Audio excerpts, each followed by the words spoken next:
वो cardiology hospital में ज़्यादती हुई, उस पर वकला यहाँ पर सरापा एहतजाज हैं। और अभी थोड़ी ही देर पहले सदर लाहौर बार आसिम चीमा साहब की सेक्रेटरीट के अंदर लॉ मिनिस्टर राजा बशारत से बात हुई, उनके मुज़ाकरात हुए। उन्होंने अभी अपने दोस्तों को उन मुज़ाकरात से आगाह भी किया, लेकिन आइंदा के लाहे अमल के बारे में इन्होंने बताया। चूँकि यहाँ पर वकला की एक बहुत बड़ी तादाद मौजूद है, आसिम चीमा साहब की जो रहनुमाई में यहाँ पर बैठे, इनसे बात करते हैं। जी बताएँ सर, चूँकि ज़्यादती हुई है और आपकी क्या बात हुई है मिनिस्टर साहब से?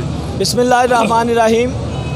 मैं बेहद मशकूर हूँ 7 न्यूज़ का, जिन्होंने सुबह से लेकर शाम तक हमारा जो है वो साथ दिया, और तमाम मीडिया का। बात यह है कि राजा बशारत साहब ने बहुत अच्छा जेस्चर दिया है। वो मैं ये समझता हूँ कि लायर होने के नाते, चूँकि लॉ मिनिस्टर भी हैं और वो वकील भी हैं, उन्होंने जिस कदर हमारा साथ दिया है, उन्होंने कहा जी हर सूरत तमाम मुल्ज़मान जो हैं वो गिरफ़्तार होंगे और कानून के मुताबिक इनके साथ जो है वो निपटा जाएगा। और दूसरी बात यही है कि चूँकि हमारा मुतालबा था कि MS डिप्टी जो भी वहाँ पे इन्वॉल्व हैं, जो भी वहाँ पे मौजूद था, मैं आपको ये बात बिल्कुल क्लियर बता दूं कि हमारा जो मुल्ज़म नहीं है, हम उसके ख़िलाफ़ नहीं हैं, हम उसके ख़िलाफ़ हैं जो हमारा मुल्ज़म है।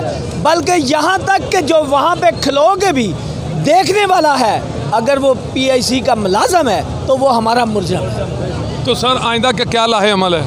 आइंदा इंशाल्लाह हमारा कल 1:30 बजे हाउस का इजलास है। हमारे मुतालबात अगर पूरे नहीं होते तो कल इंशाल्लाह चीफ सेक्रेटरी साहब जो है नए आने वाले हैं, वो भी तशरीफ़ ले आएंगे, तो फिर उनसे बात कर लेंगे हम इंशाल्लाह। वो भी जी बिल्कुल, आपने आसिम चीमा साहब की गुफ्तगू सुनी। इनका ये कहना है कि चूँकि चीफ सेक्रेटरी पंजाब का तबादला हो चुका है और कल मज़ीद जो है, अगर हमारी जो मुज़ाकरात हुए हैं उनके मुताबिक मुकदमा दर्ज करने के बाद मुल्ज़मान को गिरफ़्तार ना किया गया, तो मज़ीद आइंदा लाहे अमल हम कल तैयार करेंगे। और कल इनके हाउस का इजलास भी है, उसमें मशवरा किया जाएगा, फ़ैसला किया जाएगा आइंदा क्या लाहे अमल। बहरहाल आपको बताता चलूँ कि जो आज मुज़ाकरात हुए उसके मुताबिक, चूँकि इन्होंने अपने इनके साथ जो ज़्यादती वकला के साथ हुई है, इन्होंने उनको आगाह किया है। उनका यही यकीन दहानी करवाई गई है कि फौरी तौर पर FIR दर्ज करके हम मुल्ज़मान को गिरफ़्तार करेंगे। जी।